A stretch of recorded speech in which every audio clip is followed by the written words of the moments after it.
తత్వదర్శనానికి ఉపాయభూతంగా ఉంది. అయితే ఒక రకంగా చెప్పాలంటే సాధకుడికి సాధన చేసేదానికి అత్యంత ఉపయోగకరమైంది యోగశాస్త్రం. చాలా అంతగా ఉపయోగకరం కాదు. ఎందుకంటే ధర్మశాస్త్రం ఏమో స్వర్గాది భోగాలను చెప్పే, తర్వాతనేమో సాంఖ్యశాస్త్రం భిన్నత్వాన్ని బోధించింది, తర్వాత మిగతా అన్ని కూడా వాటి వాటి ప్రకారంగా భిన్నత్వాన్ని కానీ ఏకత్వాన్ని బోధించలేదు. కానీ సాధనభూతంగా ఉపయోగపడుతూ సాధకుడికి అత్యంత ఉపకారిగా ఉండేది యోగశాస్త్రము. అందువల్ల అతః సంప్రతిపన్నార్థైకదేశత్వాదు అష్టకాది స్మృతివద్ యోగ స్మృతిరపి అనపవాదనీయ భవిష్యతీతి. సంప్రతిపన్న అర్థ ఏకదేశత్వాత్ అంటే నీవు కోరుకున్న విషయాన్ని అవగాహన చేసుకున్న దానికి ఒక భాగమైనందువల్ల. ఇప్పుడు రకరకాలుగా ఉన్నాయి నీకు వస్తువులు, ఆ వస్తువులతో వంట చేయాలనుకున్నాము, దానిలో ముఖ్యంగా ఒక వస్తువు ఉంది, దాన్ని తీసివేయగలుగుతామా? తీసివేయలేము. అట్లాగే సంప్రతిపన్నార్థం అంటే నీకు ఏదైతే ముందు ఉన్నదో నీవు పొందాలనుకున్నావో దాన్ని పొందేదానికి ఏకదేశత్వాద్ అష్టకాది స్మృతివత్ యోగ స్మృతిరపి అనపవదనీయ అంటే అష్టకాది స్మృతుల మాదిరిగానే యోగ స్మృతి కూడా అపవాదం చేయవలసింది కాదు. అంటే ఏంటిది? దాన్ని ఆదరించవలసిందే. కానీ ఇయం అపి అధిక శంక అతిదేశేన నివర్తేతే. ఈ శంక కూడా ఎందుకంటే సాధకుడికి అతి ఉపయోగకరంగా ఉంది కాబట్టి దాన్ని అనుసరించాలని మరి దానికంటే ఎక్కువైన సందేహం వస్తుంది కాబట్టి ఈ సందేహాన్ని కూడా ఇప్పుడు తీర్చాలి. సాధకుని ముఖ్యమైన ఉపకారి అన్నందువల్ల అది తోసివేయకూడదనే భావన వచ్చిందా లేదా? అయినప్పటికీ అది కూడా ఆదరణం కాదనేది చెప్పవలసి ఉంటుంది. కాబట్టి అర్థైకదేశ సంప్రతిపత్తవు అపి అర్థైకదేశ విప్రతిపత్తే పూర్వోక్తయ దర్శనాత్. దాని సంప్రతిపత్తి ఉంది, విప్రతిపత్తి ఉంది, సహకారం ఉంది, నష్టం కూడా ఉంది. ఒకవేళ నీ సాధకుడికి సాధన రూపంలో సహకారం ఉంది, ఏకత్వ రూపంలో విరుద్ధంగా ఉంది. ఏకత్వాన్ని బోధించదుగా. సాధన రూపంలోనూ ఏంటిది? అర్థైకదేశత్వే సంప్రతిపత్తి. తర్వాత ఏకదేశ విషయ ఏకదేశ విప్రతిపత్తి పూర్వోక్తయ దర్శనాత్. ఒక రకంగా అది అనుకూలంగా ఉంది, ఇంకో రకంలో ఉన్న ప్రతికూలంగా ఉంది కాబట్టి అది ఆదరణీయం కాదని చెప్పవలసి ఉంటుంది. సతీషు అపి అధ్యాత్మ విషయాసు బహువిషు స్మృతిషు సాంఖ్యయోగం స్మృత్యోరేవ నిరాకరణే యత్నకృత. సతీషు అపి అధ్యాత్మ విషయాసు ఆధ్యాత్మిక సంబంధమైన విషయాలను గురించి చెప్పవలసి వచ్చినప్పుడు అనేకమైన స్మృతులలో రకరకాల స్మృతులు ఉన్నాయి కదా, ఆ రకరకాల స్మృతులలో కూడా దేని గురించి నిరాకరణ చేశారు? సాంఖ్యాన్ని, యోగ స్మృతులను మాత్రమే నిరాకరణం చేసేదానికి చాలా ప్రయత్నం చేశారు. అనేక రకాలలో ఇప్పుడు న్యాయం, వేదాంతం వాళ్ళ న్యాయం, వైశేషికం, ధర్మసూత్రాలు వాళ్ళ పట్టుకోలే. ఎక్కువ సాంఖ్యాన్ని యోగులను పట్టుకున్నారు. ఎందుకంటే అది బహుత్వాన్ని బోధిస్తుంది కాబట్టి వాళ్ళ స్మృతులను నిరాకరణ చేసేదానికి ప్రయత్నం చేశారు, కానీ ఇతర స్మృతులను నిరాకరణ చేసేదానికి ప్రయత్నము చేయలేదు.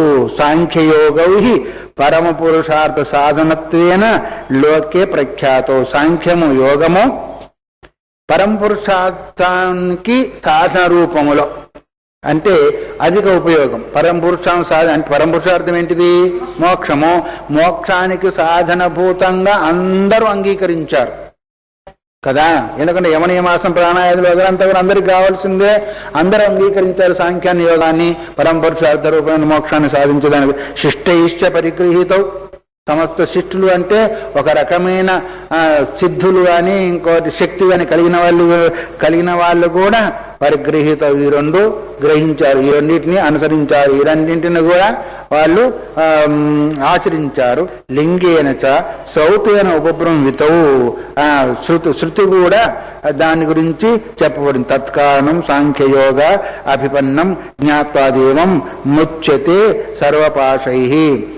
సాంఖ్యయోగ అభిపన్నం, సాంఖ్యం చెప్పినట్టుగా యోగం చెప్పినట్టుగా తత్కారణం అంటే ఈ సమస్తానికి కారణభూతమైన ఆ తత్వాన్ని తెలుసుకొని దేవం అంటే ఏంటిది? ఆ తత్వం. అంటే దీనికి కారణభూతమైన దేవం అంటే ఆ తత్వాన్ని తెలుసుకొని ముచ్యతే సర్వపాపై సమస్త పాశాల నుంచి బంధాల నుంచి విడబడతారు. పాపాలు పాశై అన్నాడు. పాశం అంటే తెలంగాణ భాషలో పాశం అంటే పాయసాన్ని పాశం అంటారు వాళ్ళు. ఇక్కడ పాశం అంటే ఏంటిది? బంధం, పాశబంధనం కదా.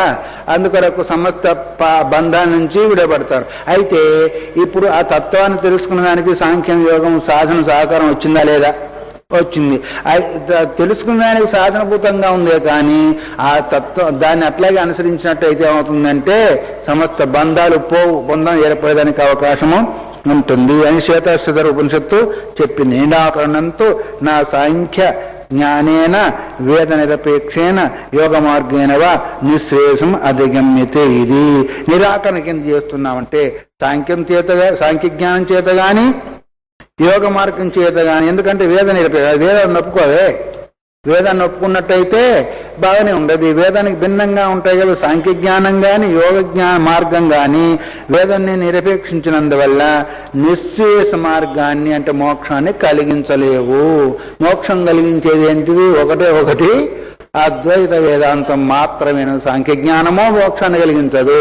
యోగ మార్గం సహకారిగా ఉంటుంది కానీ మోక్షము కలిగించదు. అందుకొరకే ఈ రెండింటిని నిరాకరణ చేయవలసి వచ్చింది. ఇంకా శృతి కూడా చెబుతుంది ఆ విషయాన్ని. మనం రేపు విందాం. హరి ఓం తత్సత్. శంకరం శంకరాచార్యం కేశవం బాదరాయణం స్తోత్రభాష్యకృతౌ వందే భగవంతౌ పునః పునః. సదాశివసమారంభాం శంకరాచార్యమధ్యమాం అస్మదాచార్యపర్యంతాం వందే గురుపరంపరాం. సాంఖ్యయోగం ఈ రెండు ఇంచు ఒకే రూపంలో వర్తిస్తుంటాయి. కొంచెం భేదం. రెండిటి ద్వారా కూడా మోక్షం కలిగేదానికి అవకాశము లేదు. శృతికి విరోధమై ఉన్న స్మృతులు ఆదరింపబడవు. యోగశాస్త్రము ఉపకారకమే అయినప్పటికీ అది భిన్నత్వాన్ని బోధిస్తుంది కాబట్టి వైదికము కాదు అనే విషయాన్ని, అంటే వేద ప్రతిపాద్య రూపములో ఉండదు కాబట్టి అది కూడా ఆదరణీయం కాదు అనే విషయాన్ని స్మృతి రూపంలో చెప్పి శృతి విధానాన్ని బోధిస్తున్నాడు. ఇప్పుడు శృతిరిహి వైదికాత్మైకత్వ విజ్ఞాన అది అన్య నిశ్చయేస సాధనం వారయతి.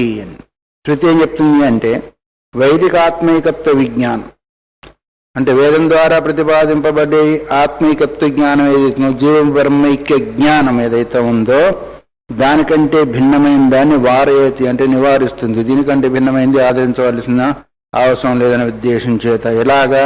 తమేవ విదిత్వా అతిమృత్యుమేతి నాణ్య పందా విదితేనాయ. దాన్ని తెలుసుకున్న తర్వాత, ఆత్మను తెలుసుకున్న తర్వాత మృత్యును దాటుకొని పోతాడు. ఇంతకంటే వేరే మార్గము లేదు అని చెప్తుందా లేదా? ఏకత్వాన్ని బోధిస్తుందా? భిన్నత్వాన్ని బోధిస్తుందా? ఏకత్వాన్ని బోధించినప్పుడు మీరు యోగశాస్త్రం కానీ సాంఖ్యశాస్త్రం కానీ భిన్నత్వాన్ని బోధించినప్పుడు ఎలా సమంజసం అవుతుంది? ఎందుకంటే వాళ్ళు ఏకత్వాన్ని బోధించరు. మరి శృతి ఏమో ఏకత్వాన్ని బోధిస్తుంది.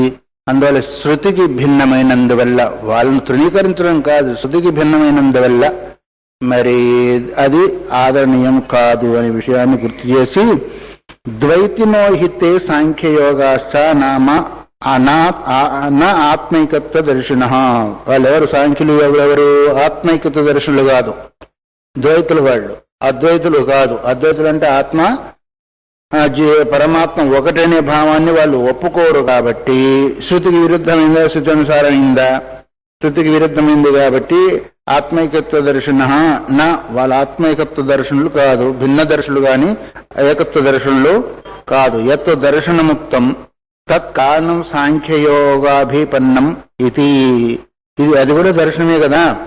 ఎట్లా అయితే వేదాంతం దర్శనమో యోగము దర్శనమే, సాంఖ్యము కూడా దర్శనమే అని మరి చెప్పి పూర్వపక్షం నిలబెట్టారు కదా. అయితే దర్శనమైనప్పటికీ వైదికమేవ తత్ర జ్ఞానం ధ్యానంచ సాంఖ్యయోగ శబ్దాభ్యాం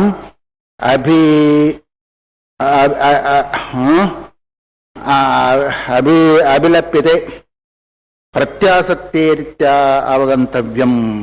వైదికమేవ తత్ర జ్ఞానం ధ్యానం, వేద సంబంధమైన జ్ఞానము ధ్యానము అక్కడ చెప్పబడతాయి. కానీ సాంఖ్యయోగ శబ్దాభ్యాం అభిలప్యతే, ఆ జ్ఞానము ధ్యానము సాంఖ్యము యోగం శబ్దం ద్వారా చెప్పబడుతుంది. వైదికంలో కూడా చెప్పినప్పటికీ జ్ఞానము ధ్యాన యోగాధిగమైన దేవామత్వం అంశోకో జహాతి అని ఏంటిది మనకు కఠోపనిషత్తులో కనిపిస్తుంది. ధ్యాన యోగాధిగమైన, ధ్యానమే యోగం. యోగం అంటే అక్కడ ఈ యోగం కాదు, కర్మయోగేన సాంఖ్యానం జ్ఞాన కర్మయోగేన యోగినాం అన్నారు. అంటే అక్కడ కూడా ధ్యానాన్ని కర్మను బట్టి చెప్పబడిందే కానీ ఈ సాంఖ్యాన్ని యోగాన్ని తీసుకొని చెప్పబడింది కాదు. అందుకొరకు సాంఖ్య యోగ శబ్దాభ్యాం అభిలప్యతే, ఆ రెండింటినే దేన్ని జ్ఞానాన్ని యోగాన్ని ధ్యానాన్ని సాంఖ్యం చేత యోగం చేత చెప్పబడిందే కానీ ఆ శబ్దాలు ప్రయోగం చేశారు జ్ఞానానికి ధ్యానానికి, అంతేకాని అక్కడ సాంఖ్యశాస్త్రం కానీ యోగశాస్త్రం కానీ చెప్పబడలేదు. ప్రత్యాసక్తిరీత్యావగంతవ్యం ఏన తో అంశేన నా విరుద్ధేతే తేన ఇష్టమేవ సాంఖ్యయోగా స్మృత్యో సావకాశత్వం. ఎక్కడైతే శృతికి లేదు ఏకత్వానికి భిన్నత్వం కనిపించదో అక్కడ సాంఖ్యము యోగము రెండింటినీ మేము ఆదరిస్తాం, వాటిని ఏమి కాదు. ఇప్పుడు మనం కూడా మనసు కలిసిన దగ్గర ఉంచుతాం, మనసు కలగకపోతే పక్కకు పంపిస్తామా లేదా? ఏ అంశంలో మనసు కలిగి ఉంటారో మనకు అనుకూలంగా ఉంటారో అంతవరకు ఉంచుకొని తర్వాత ఏం చేస్తాము, ప్రతికూలం వచ్చిన పక్కకు పెడతాం. అట్లాగే సాంఖ్యం కానీ యోగం కానీ ఎంతవరకు శృతికి విరోధం లేకుండా అనుకూలంగా ఉంటుందో అంతవరకు ఒప్పుకుంటాం, మిగతాదాన్ని మాత్రం ఒప్పుకునేదానికి అవకాశము లేదు. తద్యథా అసంగో హ్యయం పురుష, ఈ పురుషుడు అసంగుడు అన్నారు. అసంగుడు అంటే దేన్ని అంటకుండా కూడా పద్మపత్ర నిర్లేప అంటారు వాళ్ళు. తామరాకి ఎట్లా అయితే నీటిని అంటకుండా ఉంటుందో, బురద అంటకుండా ఉంటుందో అట్లా ఈ పురుషుడు కూడా అంటకుండా ఉంటారని వాళ్ళ యొక్క భావన. అది మనం కూడా ఒప్పుకుంటాం, వేదం కూడా ఒప్పుకుంటుంది అసంగోమి పురుషాన్ని. ఇత్యేవమాది శృతి ప్రసిద్ధమేవ పురుషస్య విశుద్ధత్వం నిర్గుణ పురుష నిరూపణేన సాంఖ్యైరభ్యుపగమ్యతే. ఇది శృతి చెప్పింది కాబట్టి వాళ్ళు కూడా దీన్ని ఒప్పుకుంటున్నారు. అందువల్ల ఈ అంశంలో మాత్రం మేము సాంఖ్యులతో యోగులతో ఏకీభవిస్తాము, కానీ భిన్నత్వంలో మాత్రం ఏకీభవించే అవకాశము లేదు. ఎందుకంటే శృతి చెప్పింది చైతన్యము నిర్లేపమని, మీరు కూడా అంటున్నారు అంతవరకు మీకు పొత్తు కలుస్తుంది, తర్వాత మాత్రం పొత్తు కలిసే అవకాశము లేదు. మీదం భిన్నత్వం అయిపోయింది, మాదం ఏకత్వం అనే విషయం. తథాచ యోగైరపి అధ పరివ్రాఢ్ వివర్ణవాస ముండో అపరిగ్రహ జాబాల శృతి. ఎట్లా ఉంటారు అంటే వివర్ణవాసాహ వస్త్రాలు లేకుండా దిగంబరుడయి ముండో పరిగ్రహ ముండనం చేసుకున్న వాడై పరిగ్రహం చేయకుండా తనలో తానే తిరుగుతూ ఉంటారు అని శృతి చెప్పింది. మరి యోగులు కూడా అదే పద్ధతిని కూడా చెప్తూ ఉంటారు. అది పరివ్రాట్ అంటే అర్థమేమి? బాగా బిల్డింగులు కట్టుకొని బంగారాలు పెట్టుకొని కిరీటాలు పెట్టుకొని తిరిగేవాడు పరివ్రాట్ కాదు. ఎట్లా ఉండాలా అంటే పరివ్రాడు ఎప్పుడు తిరుగుతుండేవాడు, ఎక్కడ కుక్కలాగా తిరగడం కాదు, జ్ఞానం కొరకు జ్ఞాన సాధనలో తిరుగుతూ. తర్వాత ఏంటి అంటే వివర్ణవాసాహ దిక్కులే వస్త్రాలుగా కలిగిన వాడై, తర్వాత ముండో అంటే ముండనం చేసుకున్న వాడై, అపరిగ్రహ దేన్ని కూడా పరిగ్రహం చేయకుండా ఉండేది. ఇదంతా కూడా శృతి సిద్ధమేవ నివృత్తి నిష్ఠత్వం. ఇదంతా కూడా నివృత్తికి సంబంధించింది. నివృత్తి ఏంది? ఇదంతా కూడా తీసుకోవడమో ప్రవృత్తి, వాటిని అంతా ఆదరించడం ప్రవృత్తి, వాటికి విలక్షణంగా ఉండే తన స్వరూపంలో తాను ఉండడం ఏదైతే ఉందో అది నివృత్తి. ఈ నివృత్తి నిష్ఠత్వము ప్రవ్రజ్యాద్యుపదేశేన అనుగమ్యతే. పరివ్రాట్ అనే శబ్దం చేత నివృత్తిని బోధిస్తుంది కాబట్టి యోగ శాస్త్రం కూడా మరి వీటినన్నిటిని కూడా నిరాకరిస్తుంది. ఇంతవరకు శృతి సమ్మతమేను. నిర్లేప అనేదేమో సాంఖ్య సమ్మతం, అది ఈ పరివ్రాట్ వగైరా ఇది ఇట్లా ఉంటారని శృతి చెప్పింది కాబట్టి దానికి అనుగుణంగా యోగ శాస్త్రం కూడా చెప్తుంది కాబట్టి ఇవి రెండు ఇంతవరకు మేము స్వీకరిస్తాము. ఏతేన సర్వాణి తర్కస్మరణాన్ని ప్రతివక్తవ్యాన్ని. ఇంతే ఇది ఇట్లా ఇవి ఎక్కడైతే ఒకే అంశం లోపల ఏకాంశం లోపల కలిసి ఉంటాయో ఏది శృతుల పద్ధతి, శృతి కావచ్చు, స్మృతి కావచ్చు, పద్ధతులు కావచ్చు. అట్లాగే తర్కం కూడా ఎక్కడైనా వస్తే శృతికి భిన్నంగా ఉంటే ఒప్పుకునేది లేదు, శృతిని అనుసరించే వస్తే మాత్రము ఒప్పుకోవాల్సి ఉంటుంది. అందుకని శృతిమత తర్కోనుసంధీయత అని శంకర భగవత్పాదులు చెప్పాను. కాను శృతిమత, శృతికి సమ్మతమే, శృతిని అనుసరించే తర్కం మాత్రమే ఆదరింపబడుతుంది. ఇంకెక్కడెక్కడ భిన్నమైన తర్కాలు వస్తాయి వాటిని కూడా మేము నిరాకరిస్తాం, వాటిని ఆదరించే అవకాశం లేదు. తాన్యపి తర్కోపపత్తిభ్యాం తత్వజ్ఞానాయ పుకర్వంతి చేదు పుకరంతునామా. మరైతే ఈ విధంగా సాంఖ్యము యోగం ఎట్లాగైతే మరి కొన్ని అంశాలు ఉపయోగపడుతుందో, సాంఖ్యం యోగం కొన్ని తర్కం లోపల ఉన్న ఉపపత్తి అంటే యుక్తులలో కూడా తత్వజ్ఞానం కొరకు మరి ఉపకారం చేస్తాయి కదా అనే విషయం వస్తుంది. ఒకవేళ అవి మీకు వేదాన్ని ఒప్పుకోకపోయినా కొన్ని అంశాలలో తత్వజ్ఞానం కలిగేదాని కొరకు ఉపకారంగా ఉంటాయి. దీనివల్ల తర్కం వల్ల, యుక్తుల వల్ల. మరి అంటే ఉపకరించున్నాము, ఉపకరిస్తూ ఉపకరింది కాక అంతవరకే అయింది, కానీ ఏకత్వాన్ని బోధించడం లేదు కదా. మీరు పోయేదానికి దారిలో పోతున్నారు అనుకోండి, పోతున్నప్పుడు ఎవరో కొంత సహకారం చేశారు, తర్వాత మీతో కూడా రాలేదు కదా, ఉపకారం చేస్తే చేశారు, అంతవరకే ఉంటారు. కానీ ఆయన నేను ఒకటి అంటామా? అట్లాగే ఏకత్వాన్ని బోధించకుండా ఉపకారం చేస్తే చేయొచ్చుగా, అంతవరకే కావాలని అదే అని మేము చెప్పేదానికి అవకాశము లేదు. సాధకుడు కొన్ని విషయాలలో అది ఉపకారం చేస్తాయి. మనం చెప్పుకున్న అష్టాంగ యోగం కూడా కొంతవరకు ఆసనాదులు వేయడము, తర్వాత ధారణ, ధ్యాన, ప్రత్యాహారం ఇదంతా కూడా తత్వజ్ఞాని కొరకు, తత్వజ్ఞానం కావాలనుకున్న సాధకుడు కొరకు ఉపకారమే. కానీ మళ్ళీ చివరికి పోయే వారికి భిన్నత్వమే ఉంటుంది, కానీ ఏకత్వం రాదు. ఎంతవరకు మరి భిన్నత్వం లేదో అంతవరకు మాత్రమే స్వీకారయోగ్యం, కానీ సర్వాత్మ స్వీకారయోగ్యం కాదు కదా. అందుకొరకు ఏకాత్మ భావన కానీ ఉపకారం చేస్తే చేయొచ్చుగా, అంతవరకే. కానీ మరి దాని ఇది ఇంతవరకు అనేది తీసుకునే దానికి అవకాశము లేదు. మరి తత్వజ్ఞానం ఎట్లా కలుగుతుంది అంటే, ఆ తత్వజ్ఞానంతో వేదాంత వాక్యేభ్య ఏవ భవతి నా వేద మనుతే తం బృహంతం. తత్వజ్ఞానం వేదాంత వాక్యాల ద్వారానే కలుగుతుంది, కానీ ఇంకో దాని ద్వారా కలిగేదానికి అవకాశమే లేదు. అంటే మిగతా శాస్త్రాలన్నీ కూడా పోయినట్టే కదా. వేదాంత వాక్యాలు చేసిన తత్వజ్ఞానం కలుగుతుంది అంటే ఆ వేదాంత వాక్యాలు కూడా ఏంటిది? సామాన్యమైన వాక్యాలు కాదు, తత్వమసి మహావాక్యాదుల ద్వారానే కలిగేది.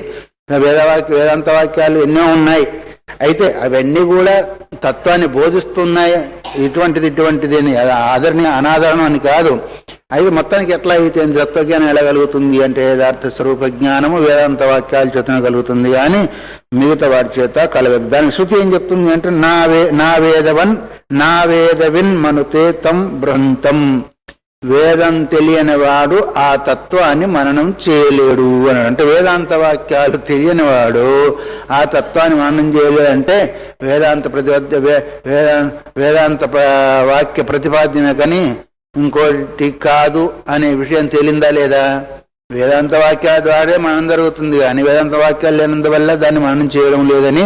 ఎందుకది బృహంతం అన్నారు అంటే బృహత్ స్వరూపమైంది, వ్యాపక స్వరూపమైంది. కాబట్టి వేదాంత వాక్యాలు కూడా దాని వ్యాపకం చెప్తున్నాయి, పరిచ్ఛిన్నం చెప్పడం లేదు. అందుకొరకు వేదాంత వాక్యాల ద్వారానే అది మనం చేయబడుతుంది, తెలియబడుతుంది. తంతో ఉపనిషదం పురుషం పుచ్చామి ప్రధాన ఉపనిషత్తులో కూడా ఉపనిషద్ వాక్యాల ద్వారా ప్రతిపాదింపబడే ఆ పురుషుణ్ణి నేను అడుగుతున్నాను, కోరుతున్నాను అడిగారు. ఇప్పుడు ఆ పురుషుడు దేని ద్వారా చెప్పబడ్డాడు? వేదాంత ఔపనిషదం పురుషం పృచ్ఛామి. ఉపనిషద్ వాక్యాల ద్వారా ఏ తత్వం అయితే చెప్పబడుతుందో అది నేను తెలుసుకోవాలని అడుగుతున్నాను అని కూడా మరి బృహదారణ్యక ఉపనిషత్తులో ఇత్యేవమాది శృతిభ్య. ఈ విధంగా చూసినట్టయితే కొంత ఉపకారం అయితే కావచ్చుగాక, ఎవరు సాంఖ్యం యోగము అంత మాత్రం చేతనే అవి ఆదరణీయం కావాలనేది ఏమీ లేదు అనేదాన్ని ఇక్కడ మనకు చూసిచ్చారు. ఇప్పుడు మీకు గీద ఇంకా ఎవరో ఉన్నారు, కొంత ఉపకారం చేసినంత మాత్రం చేతనే, పాలిచ్చినంత మాత్రం చేతనే తీసుకొచ్చి ఇంట్లో పెట్టుకోవాలని ఉందా? చేతి చేసిన అంతేను. అట్లాగే సాంఖ్యం యోగం కొంత ఎక్కడి వరకు అక్కడి వరకే, మిగతా అంతా కూడా మరి ఏకత్వాన్ని. అసలు విషయం ఏంటంటే అన్ని బాగానే ఉన్నాయి, కాకపోతే ఏకత్వాన్ని బోధించవు. సాధ్యమైనంత వరకు సాంఖ్యానికి, యోగానికి, వేదాంతానికి దగ్గర సంబంధమే. మేము ఇద్దరం ఒకటేనయ్యా, వాళ్ళు ఈ ఒక్కటి ఉందయ్యా, లేకపోతే మేము ఎప్పుడూ కలిసి ఉండేవాళ్ళం అంటామా లేదా? అన్ని మాకు కలిసినాయి కానీ ఒక్కటే పడగొట్టింది అంటాం లేదా? ఈ ఒక్కటే పడగొట్టింది వేదాంతులు సాంఖ్యులకు అంతా కూడా. భిన్నత్వం ఏకత్వం, భిన్నత్వం వాళ్ళంటారు, ఏకత్వమో వీళ్ళంటారు, సర్వవ్యాపకం వాళ్ళంటారు, పరిచ్ఛిన్నమో వీళ్ళంటుంటారు, స్వతంత్రంగా చేస్తుంది ప్రకృతి అని వాళ్ళంటారు, ఈ చైతన్యాధిష్ఠితం చేస్తుంది వీళ్ళంటే. ఇక ఇవే భేదాలు అంతే, ఇక వేరే ఏమి లేదు. వాళ్ళు ఒప్పుకునేది ప్రకృతినే, వీళ్ళు ఒప్పుకునే మాయ. ఎట్లయితేమి, కాకపోతే వాళ్ళు స్వతంత్రంగా చేస్తుంది అంటారు, వీళ్ళేమో చైతన్యాధిష్ఠితం చేస్తూ ఉంటారు. ఎంత దగ్గరగా ఉంది, అంత కలిసిపోయింది. ఒక పాయింట్ దగ్గరనే ఇక పోతా ఉంటుంది. అదంతే, ఒకటే. తేనంత బాగానే ఉంది, ఒక చుక్క నీటి బుక్క పడితే ఏమవుతుంది, మొత్తం చెడిపోతుంది. అందుకొరకు ఇది వేరైపోయింది, అది వేరైపోయింది. సరే, ఇక్కడికి గొడవ అయిపోయింది. వాళ్ళు అంతటితో వదిలిపెడతారా ఏంటి, మళ్ళీ ఇంకో రకంగా పట్టుకుంటారు కదా. విలక్షణత్వాలస్య తదాత్తంచ శబ్దాత్. విలక్షణత్వంగా ఉంటారు. నువ్వు ఏమన్నారు, జగత్తుకంతా కూడా మరి ఉపాదాన కారణం, నిమిత్త కారణం పరమాత్మని ఇంతవరకు వాక్కుంటూ వచ్చారు కదా. ఇద్దరు వాళ్ళు ఒకటి వీళ్ళొక రకంగా చెప్పుకుంటూ వచ్చారు కదా. మళ్ళీ అది అట్లా అయ్యేదానికి వీలు లేదు. అంటే విలక్షణమైనందువల్ల. ఏం విలక్షణము, నువ్వు చైతన్యం ఉపాదాన కారణము నిమిత్త కారణం అన్నావు, మరి జగత్తేమో జడంగా కనిపిస్తుంది, చైతన్యంగా కనిపిస్తుంది. విలక్షణంగా ఉందా లేదా? చైతన్యానికి కొన్ని జడత్వాన్ని జగత్తు అంతా కూడా జడ రూపంలో ఉందా, చైతన్య రూపంలో ఉందా?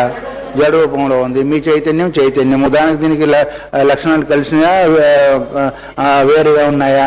విలక్షణమైనందువల్ల జగత్తు కారణం ఎట్లా అవుతుంది? ఇప్పుడు ప్రశ్న అది. బ్రహ్మాస్య జగతో నిమిత్త కారణం ప్రకృతిశ్చ ఇత్యస్య పక్షస్య ఆక్షేపః స్మృతి నిమిత్త పరిహృతః. స్మృతిని ఆధారంగా చేసుకొని పరిహారం చేయబడింది. ఏంటిది? ఈ జగత్తుకి బ్రహ్మ నిమిత్త కారణము ఉపాదాన కారణమని ఈ ఆక్షేపం చేసిన దాన్ని స్మృతి నిమిత్తంగా పరిహృత, స్మృతి రూపం లోపల పరిహారం చేయబడింది. తర్క నిమిత్త ఇదానీం ఆక్షేప పరిహృతే. స్మృతిని బట్టేమో పరిహారం చేయబడింది. ఇప్పుడు తర్కం చేస్తారు. తర్కం అంటే అర్థం ఇలా అయ్యేదానికి లేదు, అలా అవుతుంది అనే ఉద్దేశం. ఈ తర్కం కదా. ఆ తర్కాన్ని ఆధారంగా చేసుకొని ఇప్పుడు పరిహారం చేయవలసిన అవసరము వచ్చింది. కుతః పునర్ అస్మిన్ అవధారిత ఆగమార్థే తర్క నిమిత్త ఆక్షేపస్య అవకాశ. అదేంటి, ఇదేమో ఆగమానికి సంబంధించింది, వేదానికి సంబంధించింది. తర్కానికి ఎలా అవకాశం నడుస్తుంది? వేదం వాక్యాలు చెప్పిన ప్రకారం కదా పోవాలా. ఇప్పుడు మరి తర్కాన్ని తీసుకొస్తే తర్కానికి అవకాశం లేదు కదా అంటే అది కూడా ఉండేదానికి అవకాశం ఉంటుంది. నన్ను ధర్మ ఇవ బ్రహ్మణ్యపి అనపేక్ష ఆగమో భవితమర్హతి. ధర్మం మాదిగానే, అంటే ధర్మకార్యాలయందు తర్కం ఏమన్నా అవసరమా? ధర్మకార్యాలను వేదం చెప్పినట్టు చేయాలి కానీ తర్కము అవసరం లేదు. ధర్మ ఇవ బ్రహ్మణ్య అనపేక్ష ఆగమో భవితమర్హతి. ధర్మము లోపల మరి ఆగమే కారణం అవుతుంది కానీ తర్కానికి అవకాశము అక్కడ లేదు. అట్లాగే ఇక్కడ కూడా అవుతుంది అంటే భవేదయం అవష్టంబోయది ప్రమాణాంతర అనవగాహ్య ఆగమ మాత్రం ప్రమేయో అయమర్థ స్యాద్ అనుష్ఠేయ రూప ఇవ ధర్మ. ఇది అవష్టము అంటే నువ్వు విధంగా ఏదైతే ఆధారంగా తీసుకుని చెప్తున్నావో ప్రమాణాంతర అనవగాహ్యం, వేరే ప్రమాణం చేత తెలియబడినందువల్ల ఆగమ మాత్రం చేతనే తెలియబడుతుంది. ఆగమ ప్రమాణం చేతనే తెలియబడుతుంది. ఏంటిది? ధర్మం. ఇంకా వేరే ప్రమాణం చేత తెలియబడేది కాదు. ఇది ఇట్లా చేయి, ఇది ఇట్లా చేయి, ఇది ఇట్లా చేసినట్టు ఇది ఇలా వస్తుందని చెప్పేది ఎవరు? ఆగమ ప్రమాణం. అది శబ్ద ప్రమాణము. ఆగ ప్రమాణం ద్వారా చెప్పబడుతుంది. ఆగమ మాత్ర ప్రమేయో అయమర్థ సాదనుష్ఠేయ రూప ఇవ ధర్మ. అది ఆగమ మాత్ర ప్రమేయం అంటే ఆగానికంటే భిన్నమైన ప్రమాణం ద్వారా తెలియబడదు. అందువల్ల అనుష్ఠేయం కూడా. అందువల్లనే ఏ విధంగా అయితే ఆగం చెబుతుందో ఆ విధంగా అనుష్ఠానం చేయవలసిన విధానం ఉంటుంది ధర్మానికి. కానీ పరినిష్పన్న రూపంతో బ్రహ్మ అవగమ్యతే. నీ బ్రహ్మేమో పరినిష్పన్నం అంటే స్వతహాగా అది నిష్పత్తి కలిగింది, అస్తిత్వం కలిగింది, ఉనికి కలిగింది, సాక్షాత్ అనుభవానికి వచ్చేది. మరి వేరే తర్కాలతో అవసరం లేదు కదా. పరినిష్పన్నీచ వస్తుని ప్రమాణాంతరాణం అస్తి అవకాశో యథా పృథివ్యాదిషు. ఒకవేళ అట్లా లేదు కదా అంటే పరినిష్పన్నమైన వస్తువులలో కూడా వేరే ప్రమాణం ద్వారా తెలుసుకోవాల్సిన విషయం కూడా ఉంటుంది. ఎట్లాగంటే ఈ పృథ్వీ వగైరా అంతా కూడా మనము ప్రమాణాంతర ద్వారా తెలుసుకుంటున్నామా లేదా? శృతీనాం పరస్పర విరోధే సత్యేక వశేన ఇతర నీయంతే. శృతులు కూడా పరస్పరం విరోధంగా ఉంటున్నాయి. ఉన్నప్పుడు ఏకవాక్యతను తీసుకొని పోయేదాని కొరకు తర్కం అవసరం ఉంటుందా లేదా? ఒక దగ్గర అసదేవ ఇదమగ్రాసిత ఉంది, ఒక సదేవ ఇదమగ్రాసిత ఉంది. సృష్టికి పూర్వం సత్యం ఉందని ఒక దగ్గర చెప్పబడింది, ఇంకొక దగ్గర అసత్యం ఉంది అని చెప్పబడింది. విరోధం అయిందా లేదా? అలాంటప్పుడు మరి ఏకవాక్యతను తీసుకురావాలంటే తర్కం కూడా అవసరమా లేదా? తర్కం కూడా అవసరమే. ఏవం ప్రమాణాంతర విరోధేపి తద్ వశేనైవ శృతిర్నీయతే. ప్రమాణాంతర విరోధమైనప్పుడు దాన్ని అనుసరించే శృతి వాక్యాలను తీసుకోవాల్సి ఉంటుంది. శృతి వాక్యాల యొక్క అర్థాన్ని అవగాహన చేసుకోవాల్సిన అవసరము ఉంటుంది. దృష్ట సామ్యేన చ అదృష్టమర్థం సమర్థయంతి యుక్తిరనుభవస్య సన్నికృష్యతే. దృష్ట సామ్యేన ఏదైతే మనకు కనిపిస్తుందో, అవగాహన వస్తుందో దానికి అనురూపంగానే అదృష్టమర్థం అంటే కనిపించింది అవగాహనకు రాందిని సమర్థయంతి అంటే దాన్ని సమర్థిస్తూ దాన్ని అనుకరిస్తూ యుక్తి అనుభవస్య సన్నికృష్య. మన యుక్తి అనుభవం కూడా దానికి అనుసరించే ఉంటాయి. అర్థమైందా? దృష్ట సామ్యం అంటే ఏంటిది? మనకు కనిపించేదాని అనుగుణంగా. అదృష్టం అంటే కనిపించకుండా అవగాహనకు రాకుండా ఉండేది. ఇవి రెండింటిని కూడా సమర్థిస్తూ యుక్తి అనుభవము అక్కడ సమన్వయించవలసిన అవకాశము ఉంటుంది. విప్రకృష్యేతు శృతి ఐతిహ్యమాత్రేన స్వార్థాభిధానాతు. ఎందుకు అంటే మరి విప్రకృష్ణ అంటే అది విరోధంగా వచ్చినప్పుడు ఏదైతే ఉందో శృతి వేదవాక్యాలంతా కూడా ఐతిహ్యమాత్రేన స్వార్థాభిధానాతు అది ఇతిహాసంగానే ఉండిపోతుంది. కానీ మరి తన యొక్క స్వరూపాన్ని చెప్పకుండానే నిలిచిపోతుంది. మరి అందుకొరకు ఈ విధంగా తర్కం కూడా అక్కడ అవసరమై ఉంటుంది. అనుభవ అవసానంచ బ్రహ్మ విజ్ఞానం అవిద్యాయ నివర్తకం మోక్ష సాధనంచ దుష్టఫలతయ ఇష్యతే. బ్రహ్మ విద్య ఏంటిది? అనుభవావసానం. కేవలం ఊరికి వాక్యాలు వల్లించినందువల్ల అది సార్థకమయ్యేది కాదు. అనుభవానికి వచ్చిన తర్వాతనే అది సార్థకం అవుతుంది. అనుభవానికి రాకుండా సార్థకమయ్యేది లేదు. ఎంతవరకు సాధన చేస్తావు? బ్రహ్మానుభూతి కలిగేంతవరకు సాధన చేస్తావు, అక్కడికి పూర్తి అయిపోతుంది. బ్రహ్మజ్ఞానం అవిద్యాయ నివర్తకం. బ్రహ్మజ్ఞానం ఎప్పుడైతే కలుగుతుందో స్వరూపజ్ఞానము నివర్తింపబడుతుంది. అది మోక్ష సాధనం కూడా. జీవుడు జ్ఞానమైన ప్రవాహం నుంచి విడబడేదానికి బ్రహ్మజ్ఞానం మోక్ష సాధనం కూడా అవుతుంది. దృష్టఫలతయా ఇష్టతే. అది దృష్టఫలమే కానీ అదృష్టఫలం కాదు. అదృష్టఫలం ఏంటిది? ధర్మానికి సంబంధించింది. ఏది పుణ్య పాపం ఏదైతే ఉందో అక్కడ స్వర్గానికి అక్కడికి పోయిన తర్వాత కదా నీకు దృష్టఫలం అవుతుంది. అంతవరకు అదృష్ట ఫలమే. మరి బ్రహ్మజ్ఞానం అంటావా? దృష్టఫలం అప్పటికప్పుడే సాక్షాత్ అపరోక్షాది బ్రహ్మ నీకు సాక్షాత్ అపరోక్ష రూపంలో నీకు అవగాహనగా వస్తూ ఉంటుంది. శృతిరపి శ్రోతవ్యో మంతవ్య ఇది శ్రవణ వ్యతిరేక మానం విదతి తర్కమప్యత్ర ఆదర్తవ్యం దర్శయతి. శృతి కూడా ఏం చెప్తుంది అంటే ఆత్మవారే ద్రష్టవ్య శ్రోతవ్యో మంతవ్యో నిధిధ్యాసితవ్య అని చెప్పిందా లేదా? శ్రవణానికి భిన్నంగా మననం విదతి. శ్రవణంతో శ్రోతవ్యాన్ని సరిపోయేది కదా. మననం ఏంటింది? మననం కూడా చేయమందలేదు. దానికి భిన్నంగా మననం చేయమని శ్రవణం చేసిన తర్వాత మంతవ్యో యుక్తివి అన్న. మననం ఎట్లా చేయాలా? యుక్తితో చేయాలా. కేవలం యుక్తి లేకుండా మనం చేసేదానికి కాదు. ఇలా అయితే ఏమవుతుంది, ఇలా అయితే ఏమవుతుంది. మనం చేయడం అదే కదా యుక్తి. యుక్తిని కేవలం విని వదిలిపెడితే ఏమైంది? గాలికి పోయినాయి, నీకు అంత జ్ఞానం కలగలేదు. అందుకొరకు మనం చేయను. శ్రోతవ్య వేదాంత వైజ్ఞవ్య యుక్తిభ్యా మంతవ్య అన్నారు. వేదాంత వాక్యం శ్రవణం చేయాలంటే యుక్తుల చేత యుక్తులను అన్వయం చేస్తూ మననం చేయాలన్నారు. మరి శ్రవణానికి భిన్నంగా మనం చెప్పారా లేదు? విదతి తర్కమప్యత్రాదర్తవ్యం దర్శతి. తర్కాన్ని కూడా ఆదించవలసి ఉంటుంది అని ఇక్కడ మనకు అవగాహన వస్తుంది. అతస్తర్క నిమిత్త పునరాక్షేప క్రియతే. అందువల్ల తర్కాన్ని గురించే మళ్ళీ ఇక్కడ ఆక్షేపణ చేయబడుతోంది. ఆక్షేపణ అంటే పూర్వపక్షి తర్కాన్ని గురించి ఆక్షేపణ చేస్తాడు. చేసిన తర్వాత మళ్ళీ దానికి సమాధానము చెప్పవలసింది. అంటే అందుకొరకే నా విలక్షణత్వాదస్య అనేది ఇదేంటిది పూర్వపక్షి సూత్రంలో ఉంది కదా, నా విలక్షణత్వాదస్య తథాత్మంచ శబ్దాతు అని. విలక్షణత్వస్య ఇదేంటి తర్కం, అది ఆత్మకు విలక్షణమైనందువల్ల ఉపాదాన కారణం నిమిత్త కారణం అయ్యేదానికి అవకాశం లేదు అనేది. ఇది యదుక్తం చేతనం బ్రహ్మ జగత కారణం ప్రకృతి ఇది. ఇక్కడి నుంచి పూర్వపక్షం ప్రారంభమవుతుంది. ఇంతవరకేమో ఎందుకు ఈ ప్రకరణాన్ని ప్రారంభం చేశారో భగవత్పాదుల వారు ఆ విషయాన్ని చెప్పారు. ఇక్కడి నుంచి పూర్వపక్షం ఎత్తుకుంటున్నాడు నా విలక్షణత్వాదు అనే ఉద్దేశం చేత. జగత్తుకి ఏం చెప్పారు బ్రహ్మముని మీరు? ఉపాదాన కారణం చెప్పారు, నిమిత్త కారణమని చెప్పారు కదా. తన్నోపపద్యతే, అది అయ్యేదానికి వీల్లేదు. ఏంటిది ఇక్కడి నుంచి పూర్వపక్షం ఏమంటుంది? జగత్తుకంతా కూడా ఉపాదాన కారణం నిమిత్త కారణం అని బ్రహ్మం చెప్పారు కదా, అది సమంజసమైంది కాదు. ఎందుకు అని అడుగుతావేమో. అకస్మాత్ ఎందుకు అడుగుతాము? విలక్షణత్వాదస్య వికారస్య ప్రకృత్యా. అస్య వికారస్య ప్రకృత్యా, ఇది ప్రకృతి యొక్క వికారం కానీ పరమాత్మ యొక్క వికారం కాదు. విలక్షణం అంటే అర్థం ఈ విగతా లక్షణం విలక్షణం, దీనికి ఉన్న లక్షణాలు దానికి లేవు, దానికి ఉన్న లక్షణాలు దీనికి లేవు అయినందువల్ల దీనికి ఏంటిది ఉపాదాన కారణం అయ్యేదానికి అవకాశము లేదు. దేనికి? జగత్తుకి ఉపాదాన కారణం అయ్యేదానికి.